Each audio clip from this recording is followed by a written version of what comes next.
Hello, Americans. I'm Paul Harvey. You know what the news is.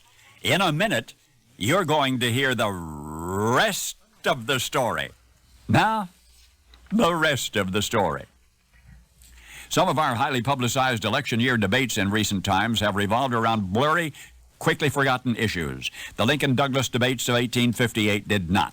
They centered upon the slavery question, which within 3 years was to divide the nation in civil war. Specifically at stake in these debates was an Illinois seat in the United States Senate which Stephen Douglas held and which Abraham Lincoln wanted. Senators at that time were chosen by state legislators rather than by direct popular vote, so in the Lincoln-Douglas debates each man was seeking to get as many backers as possible elected to the Illinois legislature. There were 7 debates in all, from August 21 to October 15, in towns scattered across the state.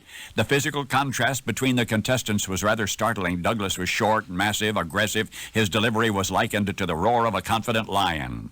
Lincoln was angular, awkward, towering. His voice was high-pitched, thin as his frame, and yet his logic was intellectually intriguing. Lincoln spoke for the rising young Republican Party, which was actively anti-slavery. He vigorously opposed further extension of slavery into the Western territories. He denounced the Supreme Court's recent Dred Scott decision, which allowed for such an extension.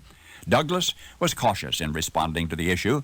He was not at all pro-slavery, but he defended his longtime position that the people of each territory should be allowed to decide for themselves. Technically, Stephen A. Douglas won the debates of 1858. That is, Illinois voters elected enough pro-Douglas legislators to return him to the United States Senate by a comfortable margin. But in the long run, Lincoln was the winner. For you see, when those two rivals collided again in 1860, the prize was the presidency of the United States, and by that time, and because of the earlier Illinois debates, Lincoln was elevated from local to national prominence, and on the other hand, Douglas, who did not need the national publicity, was strangled in his bid for the presidency by his past statements in Illinois. Now, that's what history tells us. But did you know that there was a prize sought mutually by Douglas and Lincoln before the 1860 presidential campaign, before the 1858 Senate race? The very first time they tangled was in Springfield, Illinois in 1839. And that first prize is the rest of the story. For Stephen Douglas and Abraham Lincoln, there was this earlier contest. I mean before their race for the presidency, before their race for the United States Senate. It happened in Springfield, Illinois in 1839. No doubt that first contest gave Lincoln the psychological edge for years to come. For you see, unlike the renowned debates of 1858, there was no doubt whatsoever as to the outcome. Lincoln won, period.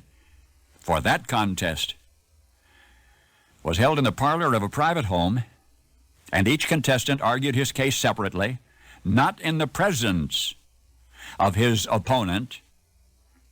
For the first prize in that first of all Lincoln-Douglas debates, the first prize was the one woman both Lincoln and Douglas wanted to marry. Her name was Mary Todd. And now you know the rest of the story.